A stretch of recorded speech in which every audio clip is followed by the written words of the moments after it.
Hello, welcome to episode 13 of Defense Against the Dark Arts. I'm Paul Mill, and this episode is about phantom connections. Here's the thing about making mental connections. They will be the best choice with all the data that you have at the time, which is, also known as heuristics.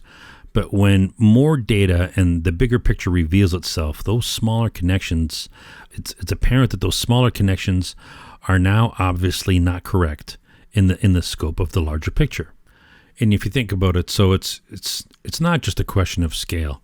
It's, like a fractal, Benoit's fractal patterns, though, they're only two-dimensional. Maybe there's three-dimensional versions of it. I don't know. I've only ever seen two-dimensional. But perspective views and scales and, points of view are clearly many-dimensional, right? Because there could be different ways of seeing things. So the question now is, are those connections just as valid?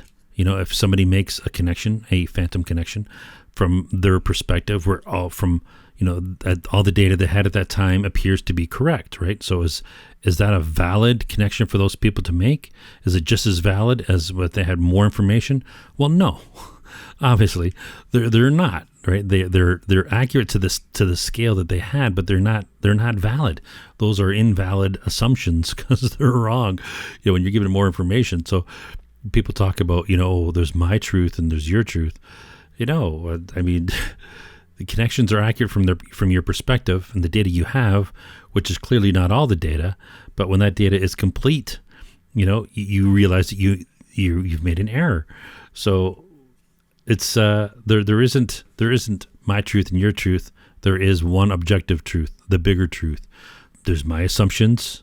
There's your assumptions. And they might both be accurate from the data that we individually have, but we're probably both wrong from a larger perspective when there's more data available that we are not aware of, right? So these are phantom connections. This is just another way of saying assumptions. People make assumptions, right? Which are those assumptions wrong? Well, to that person, those assumptions certainly seem accurate. From all the data that they have, it lines up perfectly. It makes sense. But is it right? No. Just from that perspective, it looked like it could be right because everything they had pointed to that direction. This happens all the time. It's like when you think if anybody who had kids, or you're maybe an aunt and uncle, or you remember other kids. It's when a kid makes a connection that's accurate from their limited knowledge, but not from not true from the bigger real world. Everybody laughs. They laugh at their innocence. They enjoy the problem solving, development of that kid as they grow. But it doesn't stop at adulthood. We still do this as adults. We still make wrong connections. There's nobody laughing at us. Well, maybe there is people laughing at us, but it's the data sets are so much larger. Of course, not every connection we make is wrong. They're certainly not all correct. You judging from humanity's success in the universe, clearly we make a lot of assumptions that are true, that are accurate, or accurate enough to get us by, but we're still making a lot of wrong assumptions. It's not like all our assumptions are correct, but probably most of them are, but there's a lot that are not, right? We make a lot of these phantom connections, a lot of these erroneous connections, and we always will, because we don't know everything. Let's drop my pen here. So it's not a flaw in our reasoning. It's just lazy reasoning to assume that your assumptions are correct. We know they're not always correct. So you're basing your reasoning on all the information that you have. Yeah. So that makes sense. So that's correct how you did it. But in the bigger picture, you're not right. So all we need to do is keep correcting, keep our mental car of truth between the lines. Don't fall asleep at the wheel and avoid accidents that are clearly happening every day. There's not my truth, your truth. There's my assumptions, your assumptions. There's the gridded truth, and that's available to all of us. It's open sourced, public domain, and there are corrupt people out there that are trying to hide and obscure and distort our perceptions of the truth, and they're doing this for their own gain, financial power or for what other power over other people, whatever the reasons. I don't. But this. And that's the point of the podcast. We need to protect ourselves from the professional truth hiders who want to keep us in the dark and seek to keep the light for themselves only. So these manipulators are practiced, they're professional, and they're well studied in the craft. It's not simply Brenda at the the bridge night lying about having an affair. It's boardrooms and conference calls and international flights. A concerted effort on a massive scale, all working to block the light of truth from anybody they can. Now this might be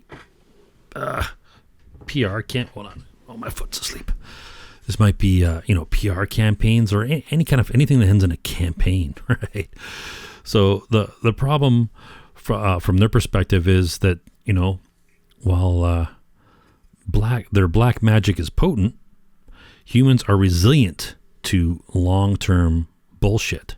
We eventually figure things out when we see enough. There's enough clues, right? There's no perfect hiding of the truth, right? So the advertising campaign must keep changing, right? To say, generically an advertising campaign, right? Metaphor for whatever the campaign happens to be. So it has to keep changing to keep the attention of the targets, for one. And it has to keep changing when the targets realize that there's bullshit. So they have to change their tactics and say, well, this is what we mean. This is this, right? So we're a new group of people. We're different than those people. We're now we're this group. Well, no. We're not now this group. We're a different group, right? Even though they are the same people, right?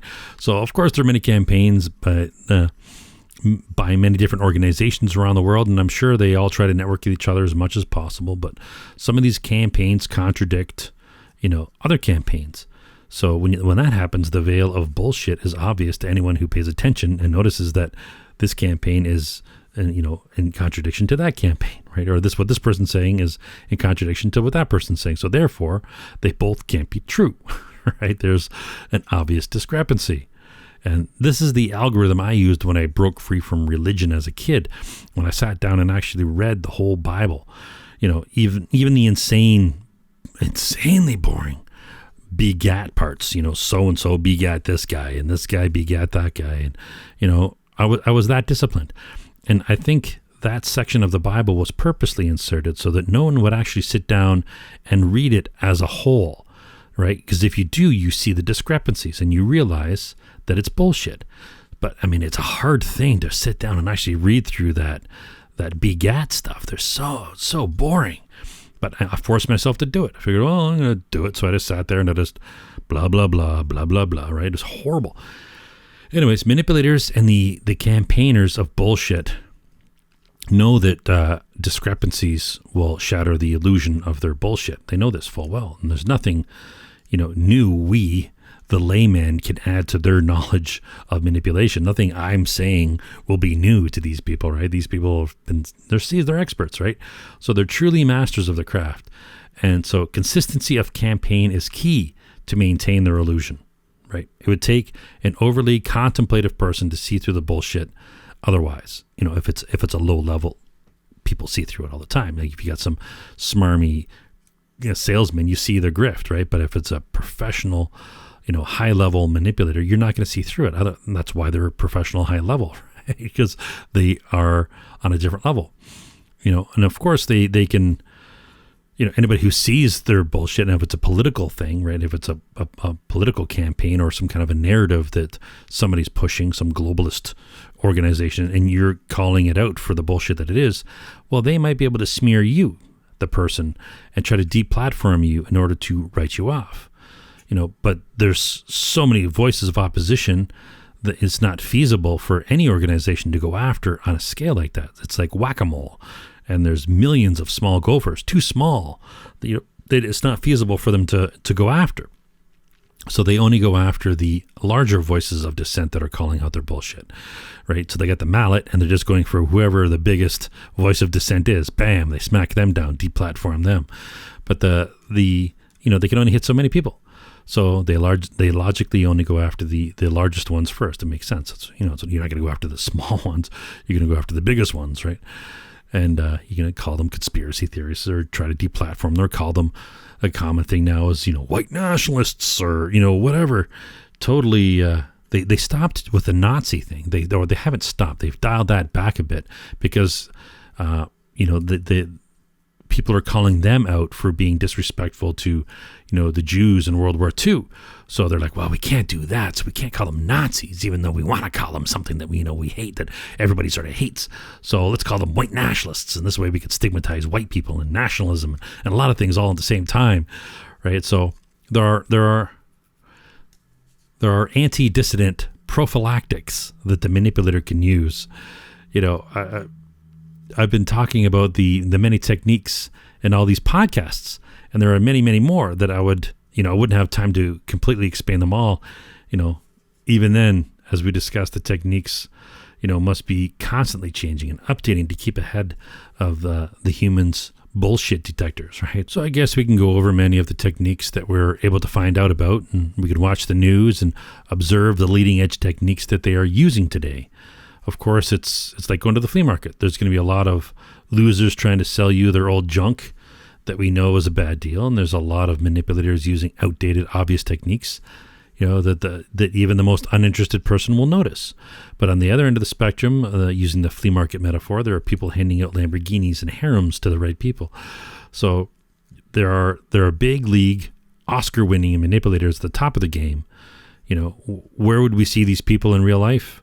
Well, I guess wherever the money is, unless they're idealistic, in which case they'd probably, be a large gopher head that would be whacked by the manipulator establishment. So we're not going to see, I don't think, ideological pro-manipulators out there. I think they're going to be, in order to be at that level, you have to have no soul and be manipulated, or allow yourself to be manipulated by money, so that they know they can control you, right? So you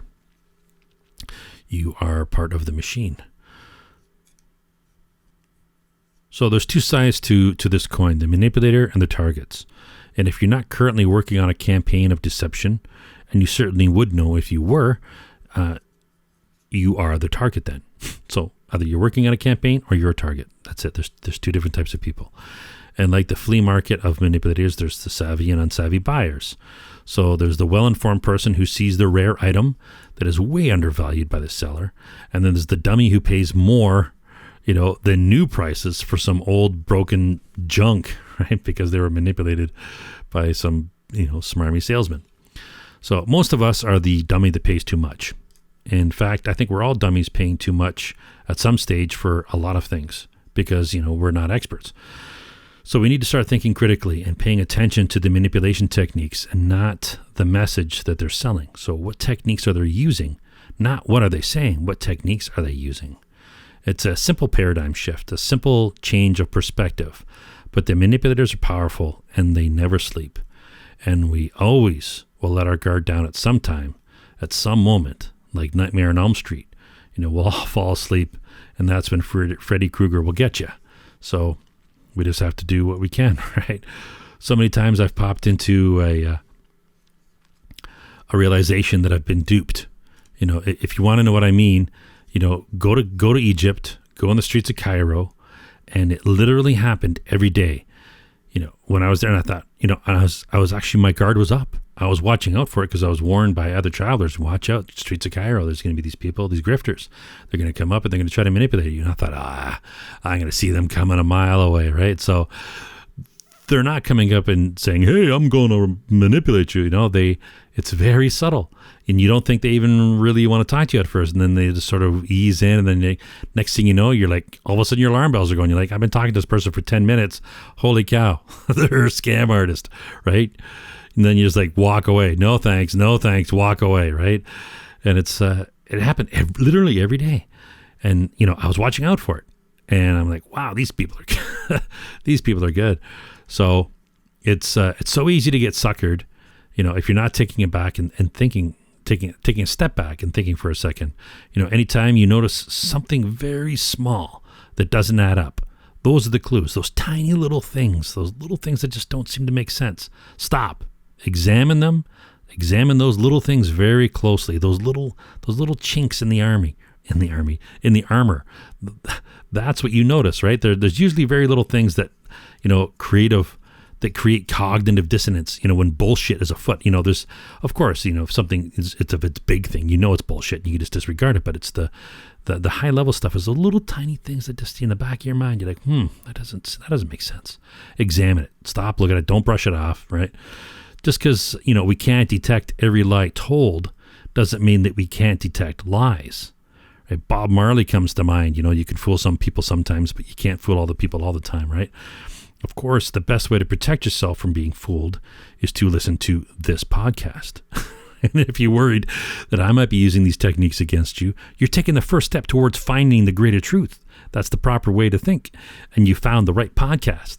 Of course, you could and probably should research logical fallacies, manipulation techniques, on your free time to supplement listening to this podcast. And of course, telling all your friends and family for their safety. Yeah, if you've made any connections during this podcast, that's your mind seeing the bigger truth. That's not phantom connections. Those are actual connections. And I'll see you next podcast.